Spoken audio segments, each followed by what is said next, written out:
Bonjour à tous, nous voici repartis pour une petite vidéo. Alors, voilà la situation que nous allons étudier. Vous vous dites peut-être directement, mais on a fait ça la fois passée. Alors c'est vrai, la fois passée, on s'était intéressé à ces cercles. Et on s'était demandé quelle est la longueur de chacun de ces cercles. Pour ça, on avait fait toute une démonstration pour en arriver à deux formules. Pour calculer le périmètre ou la longueur d'un cercle, on peut utiliser la formule diamètre fois pi, ou bien la formule 2 fois rayon fois pi. Et on a utilisé ces formules dans des exercices depuis. Ok, donc ça c'est ce qu'on a fait la fois passée. Aujourd'hui, on va à nouveau s'intéresser à ces cercles, mais on va se poser une autre question. On va se demander quelle est l'aire de ces disques. Je la mets ici. Quelle est l'aire de ces disques? Alors, je parle du mot cercle, je parle du mot disque, je fais à nouveau des rappels. Je vous rappelle la différence entre les deux, qui est dans votre leçon. Je le mets là. Le cercle, c'est le trait qui fait le tour, et le disque, c'est l'intérieur du cercle en fait. D'accord? Donc, maintenant, aujourd'hui, on va s'intéresser non plus vraiment au cercle, mais au disque, et on va se demander quelle est leur aire. Autrement dit, quelle est l'aire du disque qui est là, de ce disque et de ce disque-là. Alors le mot aire n'est pas nouveau, on l'a déjà vu cette année. On a vu plusieurs façons déjà d'aborder les aires. La première façon, c'est par quadrillage. Donc, je vous présente deux figures et je vous demande quelle est leur aire à l'aide des quadrillages. Réfléchissez-y un petit peu.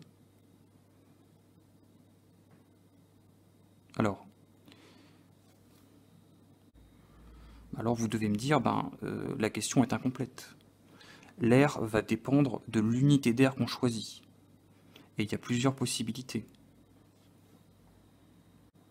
Alors, en effet, admettons que mon unité d'aire soit un petit carré. Combien de petits carrés je peux mettre dans mon grand rectangle ici? On peut compter. Il y en a 4 sur la largeur, il y en a 6 sur la longueur, donc il y en a 24. Si vous comptez un par un, il y en a 24. Donc on peut noter que l'aire de ce rectangle est de 24 unités d'aire. Que je note de la façon suivante, 24 UA. Mais j'aurais pu faire un autre choix d'unité d'aire, par exemple ici en rouge. Des carrés rouges comme ça, je peux en mettre 6 dans mon rectangle. Et donc mon aire va changer. Mon aire sera 6 unités d'aire. Donc je fais le bilan. Quand on raisonne par quadrillage, on peut avoir des aires différentes qui dépendent du choix de notre unité d'aire. On va maintenant s'intéresser à une deuxième figure, un triangle rectangle. Alors, dans la deuxième situation, je ne vais pas prendre plusieurs unités d'aire différentes, je vais juste prendre celle-là. Un petit carré, c'est l'unité d'aire. Et je vous pose la question, quelle va maintenant être l'aire de ce triangle rectangle? Alors, je vous laisse y réfléchir, faites une pause sur la vidéo, et après il y a la correction. Alors là, on peut être un peu gêné par endroits, du fait que, à certains endroits, on n'a pas des carrés entiers. Là, on a juste un morceau de carré, à plein d'endroits, là aussi, etc. Donc la méthode, si on veut calculer l'aire de ce triangle rectangle, c'est en fait d'imaginer qu'on a un rectangle complet. Donc, je vais prolonger ici en pointillé. Il faut imaginer ça, pareil sur le côté qui est là. Et donc si j'imagine ça maintenant, j'ai fait apparaître un rectangle. Et si ça c'est mon unité d'aire, l'aire de ce rectangle, en fait il a exactement la même forme qu'au-dessus. Donc son aire c'est 24 unités d'aire pour le rectangle complet. Et le triangle rectangle c'est juste la moitié. Donc ça va être la moitié de 24. Et donc ça va être 12 unités d'aire. Je note ça. Voilà pour les rappels des aires par quadrillage.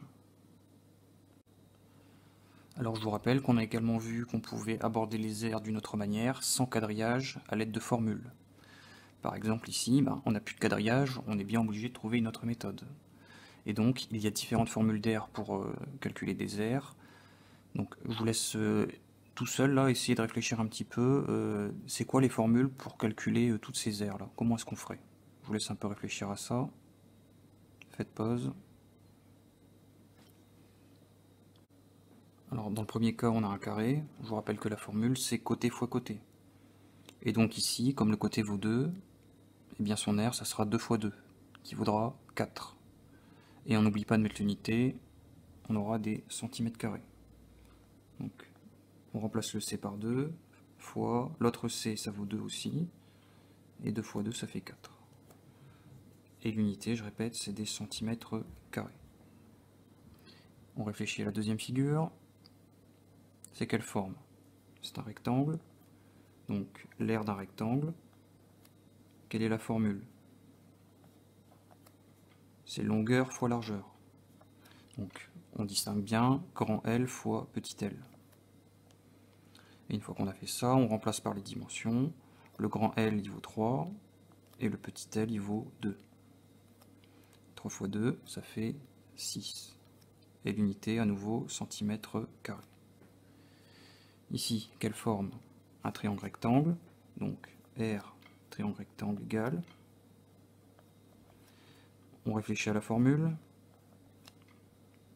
Je vais l'écrire en dessous. R, triangle rectangle égal. Alors là, on avait vu dans la leçon que si on nommait les côtés de l'angle droit A et B, on doit multiplier les côtés de l'angle droit, donc A fois B. En fait, si on fait ça, ça permet de calculer l'aire d'un rectangle complet en faisant A fois B. Et nous, on veut que la moitié, donc on divise par 2. Donc c'est A fois B divisé par 2. Quand on est arrivé là, il n'y a plus qu'à remplacer par les valeurs. Le A, je l'ai marqué dessus, ça fait 3. Le B, ça fait 4. Donc 3 fois 4 divisé par 2. 3 fois 4, 12. Et la moitié vaudra 6. Alors on voit plus, je remonte un petit peu. Donc 6 cm². Voilà. Dernière forme, c'est un triangle quelconque. Donc R, triangle quelconque. On réfléchit. Quoi la formule? Alors là, il faut repérer dans le triangle en fait un des côtés. Et quand on a choisi notre côté, donc je vais choisir ce côté-là parce que c'est le seul dont je connais la longueur. Une fois qu'on a choisi notre côté, il faut multiplier par la hauteur qui est en fait perpendiculaire au côté qu'on a choisi et qui passe par le sommet opposé.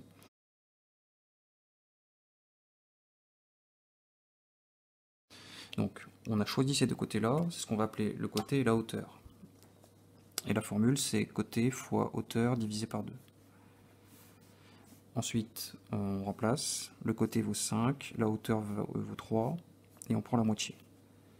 5 fois 3, 15, la moitié ça fait 7,5.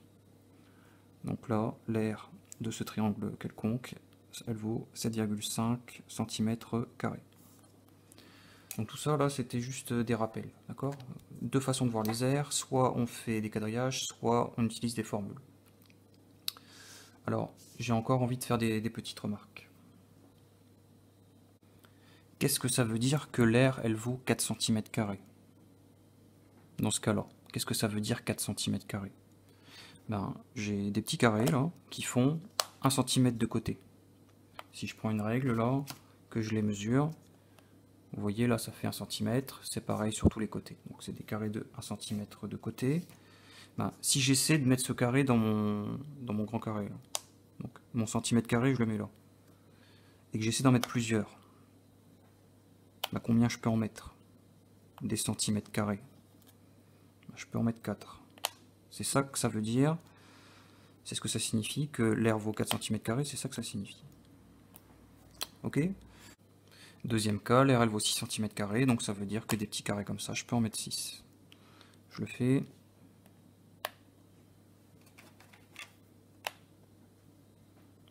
Voilà.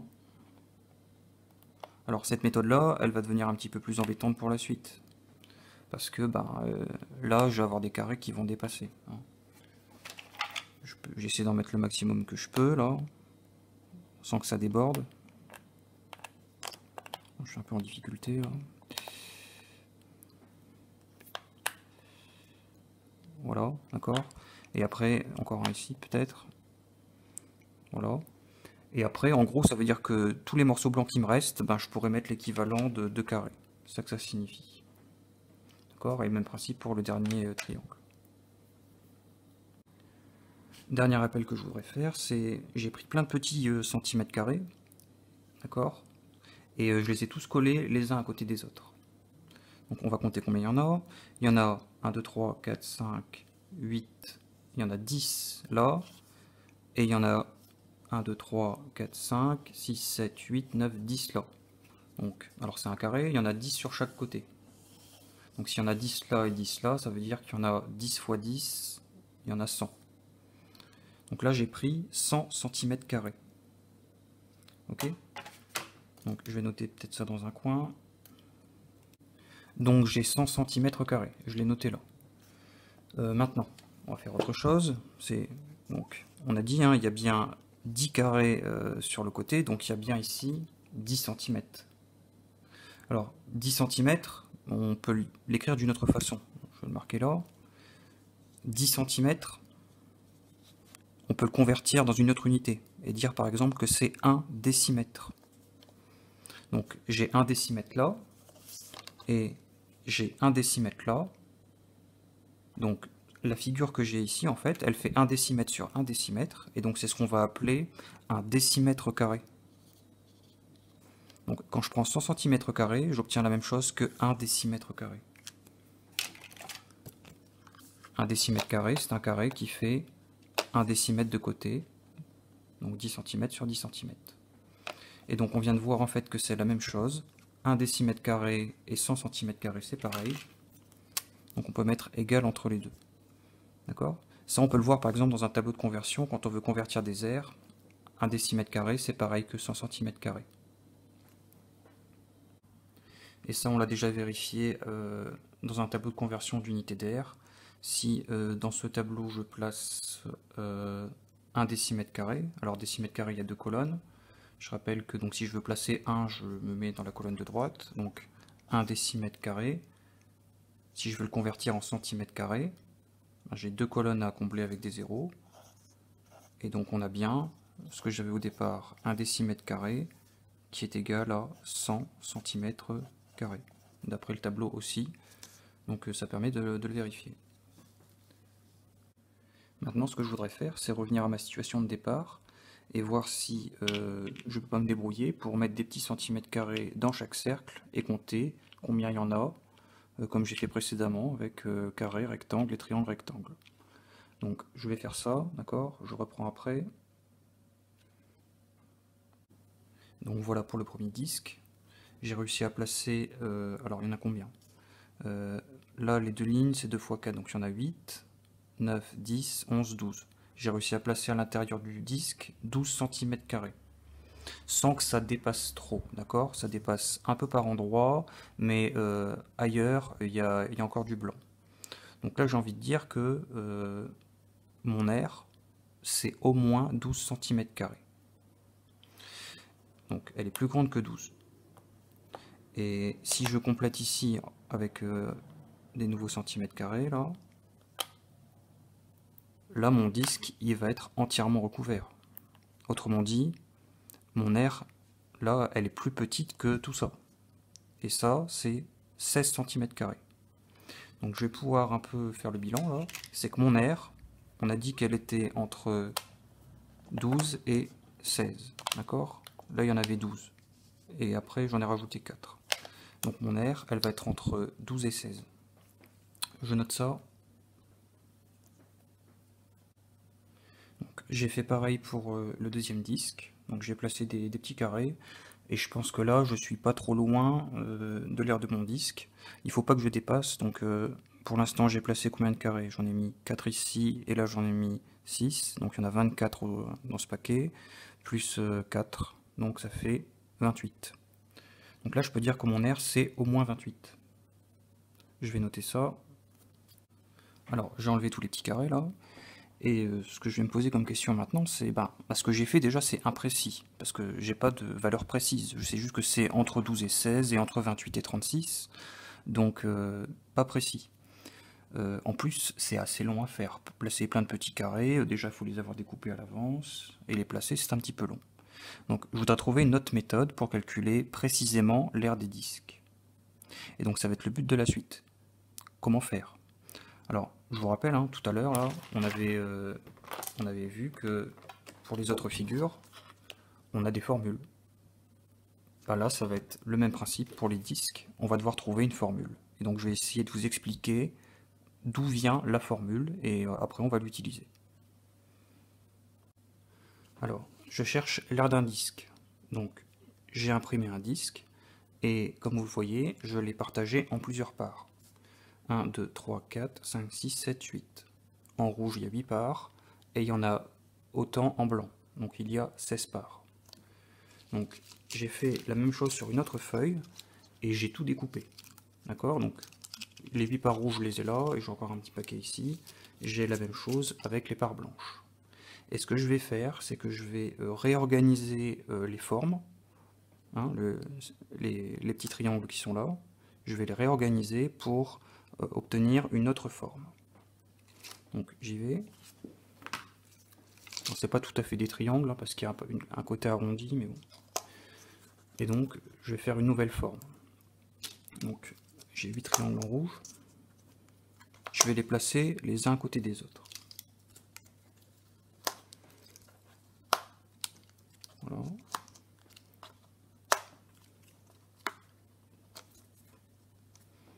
Ok. Et ensuite, je vais placer mes triangles blancs et je vais les mettre dans les espaces entre les triangles rouges. Hop. Voilà. Alors voilà, j'ai terminé. Donc j'ai bien mes 8 triangles blancs en haut, mes 8 rouges en bas. Et la question que je vous pose, c'est quelle est la forme que j'obtiens? Ça ressemble à quoi? On l'a déjà vu, c'est quelle forme? Ben, on obtient un parallélogramme. Ici, vous avez deux côtés parallèles, et les deux qui sont là sont parallèles également. Alors, cette forme, elle me paraît encore un petit peu compliquée, donc ce que je vais faire, c'est je vais prendre une part, ici, là, et je vais la découper en deux, pour avoir deux morceaux. Donc, je l'ai déjà préparé. Les deux morceaux qui sont là, c'est la part de départ que j'ai découpée. D'accord? Donc, ma part blanche qui était là, je vais la remplacer par deux morceaux, deux moitiés. Je vais remettre une moitié à sa place, et l'autre moitié, je vais la déplacer. Je vais plutôt la mettre à droite, ici. Et là, je vous repose la question. À quelle forme est-ce que ça vous fait penser? Donc là, la forme qu'on obtient, c'est un rectangle. On peut vérifier, hein. Ça ressemble quand même bien à un angle droit dans ce coin-là. Ici également.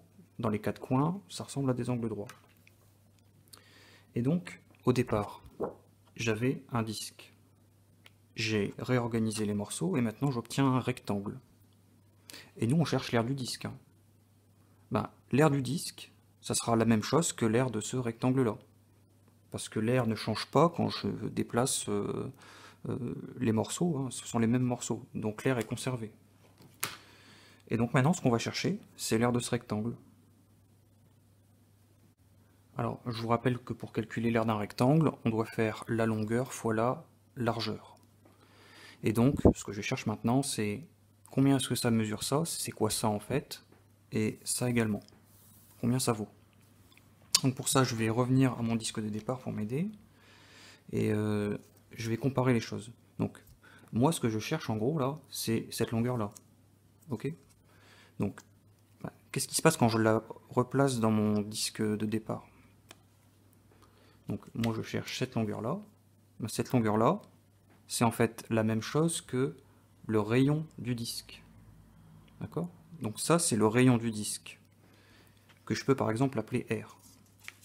Donc là, ce côté que je cherche ici, ça vaut R.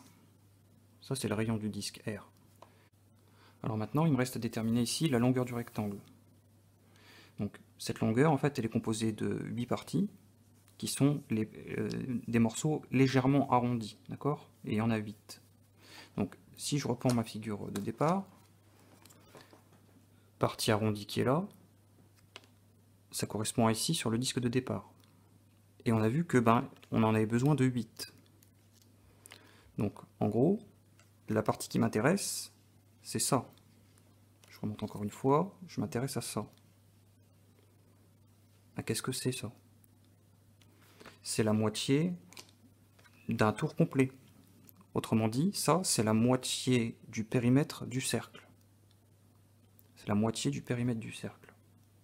Bah, comment on calcule ça? On l'a fait en exercice. Je l'ai préparé ici. Donc, cette longueur qui m'intéresse, c'est en fait la moitié du périmètre du cercle.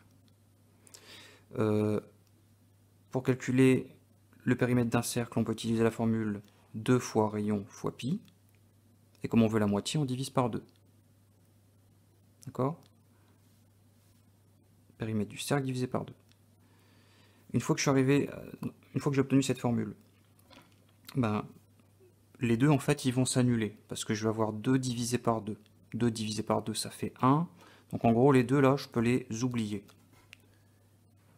Si j'oublie les deux, il me reste r fois pi. Autrement dit, cette longueur que je cherchais, elle est égale à r fois pi. Donc là, on a quasiment terminé en fait, parce que moi, je cherche l'aire de ce rectangle. L'aire d'un rectangle, c'est longueur fois largeur. Donc on va faire r fois pi multiplié par r. Et je vous rappelle une dernière fois que l'aire de ce rectangle, c'est la même chose que l'aire du disque. Donc là, on en arrive à la fin, on en arrive au bilan. Donc ici, c'est r fois pi, ici, c'est r. Donc l'aire d'un disque, ça va être r fois pi. Je note ça ici. Hop, je vais me déplacer là. On en arrive à une formule. L'aire d'un disque, c'est rayon fois pi. R fois pi. Ce qu'on a obtenu avec notre rectangle, c'est l'aire du disque. Ok? R fois pi. Donc ça, c'était l'objectif de l'activité. Alors, cette formule, en fait, il est possible de l'écrire légèrement différemment. C'est pas le plus important, mais je vais quand même l'évoquer. C'est que, déjà, en fait, dans une multiplication, on peut changer l'ordre des facteurs. Autrement dit, je peux changer la place du r et du pi, je peux les échanger, j'ai le droit de le faire. Donc je peux déjà obtenir une deuxième formule, qui est là. Je peux dire que l'aire du disque, c'est pareil que pi fois r. Les deux formules qui sont là sont équivalentes. Dernière petite remarque que je veux faire, c'est en fait en mathématiques, il y a une notation qui permet de résumer r fois r de façon plus courte. R fois R, en mathématiques, on peut le noter R avec un petit 2 en haut à droite, comme cela. Je répète encore une fois, R fois R, en mathématiques, on peut le résumer en R carré, R avec un 2. Donc, notre formule, on peut également la noter pi fois R au carré. Ok? Alors, ça, c'est des petites remarques. Vraiment, ce que je veux que vous reteniez, c'est cette formule-là. D'accord? On peut l'écrire différemment, vous pourrez voir ça peut-être dans des livres écrits d'une autre manière. Moi, je veux retenir cette formule-là. L'aire du disque, c'est rayon fois pi. Alors, on va noter ça dans la leçon. Donc, la formule pour calculer l'aire d'un disque, donc A comme R, disque, égale R, rayon, fois pi. Donc ça, c'est à retenir par cœur. À ne pas confondre avec l'autre formule qu'on a déjà vue, qui était 2 fois rayon fois pi. C'est pas pareil que R fois pi. Des formules qui se ressemblent, mais ce ne sont pas les mêmes. On a également vu que là, il y avait deux formules, mais pour l'air, il n'y en a qu'une seule. D'accord? Une seule formule à retenir. Donc maintenant, comment est-ce qu'on l'applique? On fait un exemple. On veut calculer l'aire d'un disque de rayon 3 cm, arrondi à 0,1 cm². Ça veut dire en gros qu'il faut un chiffre après la virgule. Donc, comme au-dessus, on a ici une sorte de petit schéma qui est démarré. On va le terminer. Donc, on me donne le rayon de ce disque. Je trace le rayon. Donc ça, c'est ma situation de départ. On me dit que le rayon, il vaut 3 cm. Et on me demande de calculer l'aire de ce disque. Ben, je vais utiliser ma formule. R du disque égale Je recopie la formule pour montrer que je la connais. R fois pi. Et tout ce que j'ai à faire, c'est remplacer R par sa valeur qu'on me donne. Ici, le rayon il vaut 3. Donc ça va être 3 fois pi. Alors à ce stade-là, on peut faire une étape sans calculatrice, c'est calculer 3 fois 3, qui fait 9. Donc ça va être 9 fois pi. Alors, on peut écrire encore légèrement plus simple. Ce qu'on a le droit de faire, en fait, c'est de supprimer le fois entre le 9 et le pi. Donc on peut dire que c'est pareil que 9 pi. D'accord? Alors, tout ça, je l'ai obtenu sans calculatrice, donc c'est ce qu'on appelle la valeur exacte. D'accord? La valeur exacte. À ce stade, je peux indiquer l'unité. Alors, quelle est l'unité que j'obtiens? Mon rayon, il était en centimètres. Là, c'était 3 cm. Et là, c'est 3 cm aussi. Donc en fait, j'ai 2 fois des centimètres. Là, vous voyez, centimètre fois centimètre. Donc l'unité qu'on va obtenir, ça va être des centimètres carrés. D'accord? Mais je voudrais quand même avoir une idée un peu plus claire. Combien ça vaut exactement 9 pi? Donc pour ça, je vais mettre de la calculatrice. Et je vais taper 9 pi dessus. Donc 9. Et pour faire pi, je rappelle la méthode. Vous appuyez sur seconde. Et ensuite, vous appuyez sur la touche qui est là. Avec le pi juste au-dessus. Donc 9 pi sur ma calculatrice. J'appuie sur entrée. Comme c'est la même chose, j'appuie sur SD. Et là, j'ai plein de chiffres. Je dois arrondir à un chiffre après la virgule.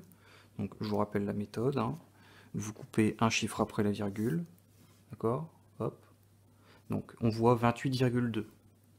Mon arrondi, ça va soit être 28,2, soit 28,3. Et pour choisir lequel des deux est la bonne réponse, pour choisir notre valeur, on regarde ce qu'il y a après notre séparation, notre trait de séparation. Comme c'est plus grand que 5, comme c'est 5 ou plus, eh bien on doit choisir la plus grande des deux valeurs possibles. Donc on va arrondir à 28,3, parce que là c'est plus grand que 5. Donc 28,3. On note ça, R du disque égale. Alors c'est pas égal en fait là, d'accord? Comme on fait un arrondi, on va marquer environ égal. Environ égal. Donc on fait deux vagues. Et 28,3 on a dit. R du disque est environ égal à 28,3. On réindique l'unité, on obtient des centimètres carrés. Je voudrais terminer en revenant à notre situation de départ. On avait vu avec nos petits centimètres carrés là que nos R elles étaient entre ici par exemple 12 et 16. Maintenant on a appris à calculer notre R précisément. Donc je vais le faire sur les deux premiers exemples. R du disque, si je veux la calculer, j'utilise ma formule. Pour l'air, c'est la formule rayon fois pi. D'accord? Ensuite, R, il vaut 2, donc je remplace par 2. 2 fois pi.